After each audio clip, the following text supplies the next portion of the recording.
Look, this is the one kind of color of the zebra dove.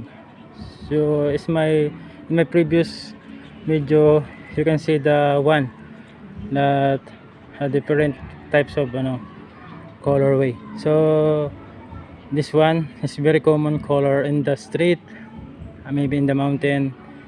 As you can see, there are a lot of size. The small size is the girl, a female. A big one is a bigger is the male.